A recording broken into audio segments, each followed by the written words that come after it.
are children actively engaged in the learning process or not? If that is an important indicator that is being monitored, then it will definitely lead to outcomes.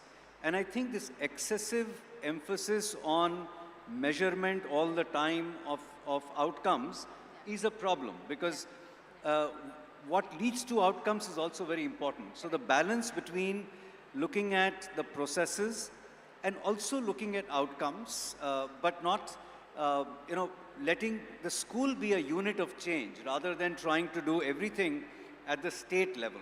Right. Thank you so much, sir. And we've had a very insightful discussion on how do we transform, what are the challenges, and what would be an ideal way forward. And to conclude, I would like to request all three of you to maybe sum up your thoughts on this issue and then leave us with a message that we can carry forward. Upendra sir, you first. Well, to sum up, we're talking about transformation not only in terms of land, labor, capital, and technology. We are also talking about the transformation of the mind. And that is too serious a thing to be left to the government alone. So this transformation has to be community-owned, community-inspired, and that is where I think we all should go back to our schools and find how we can be active managers in sustaining the innovations, the transformation that we have initiated. Thank you so much, sir. Over to you, sir. I'll just share two final thoughts. The first is this, that if we want transformative change, there should be a shared vision of the change throughout the department. What Ashwati ma'am thinks must be what is clearly known at the district, block, cluster level. That is the kind of change the teacher is also working for. If the entire system is working towards one clear vision of change, that is likely to happen. So that is very important. Often that's not the case. And the second I would say is equity in learning. Every child should learn. That is very important. Often education systems result in those children who are doing better, they improve further. But we have to take most children along with us. So equity in learning is very important. Thank you, sir. Over to you, ma'am. Sure. Education is one, all services, but education is one service we must keep in mind. The service is taking place in the classroom.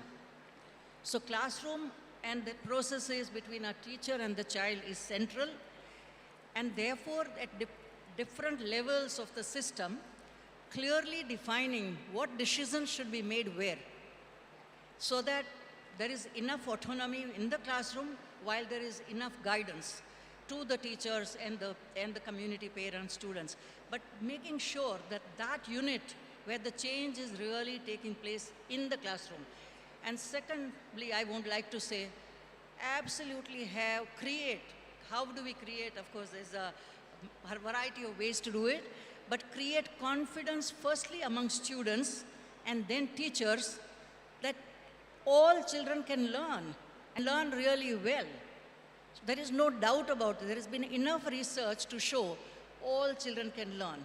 I think one of the difficulties that we have been fearing, at least I have been in the sector for 35 years, and often what I hear is our children can't learn. If that belief is changed in the minds of the teachers and parents and community, everyone around, I think we will be able to ensure that children learn. I think our belief system passes on to students. So that's what I would leave you with. Thank you so much for this opportunity. Thank you so much. We cannot transform all by ourselves. We need all of you. We need all of you. We have to make education inclusive and equitable. And we also need to strengthen all our stakeholders, having a guided autonomy that you were mentioning. Thank you so much for leaving us with these profound thoughts and for being here. Thank you all of you for being such a wonderful audience.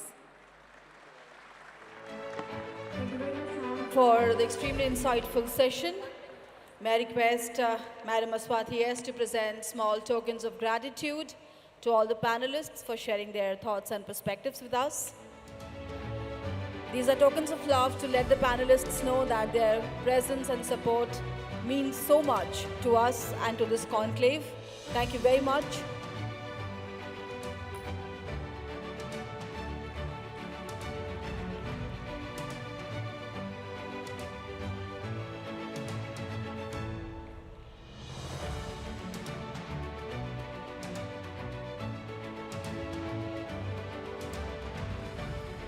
Thank you, ma'am, for doing the honors, and may I request Shri Anupam Saha to please join us on stage and present a small token of gratitude to Madam Aswati S for so wonderfully moderating the session and adding her own thoughts and perspectives to it.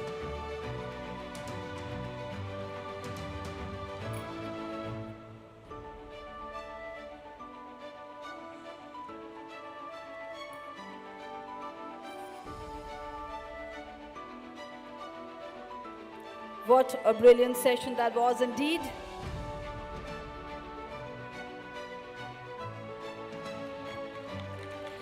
Can we have a round of applause for the panelists, the moderator? Thank you, Mr. Saha, for doing the honors. And with that, we come to the end of the first panel discussion.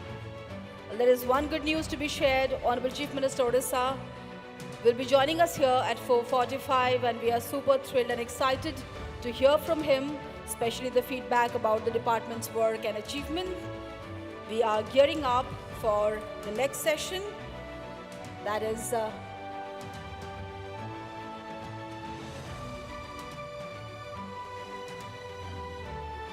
dignitaries.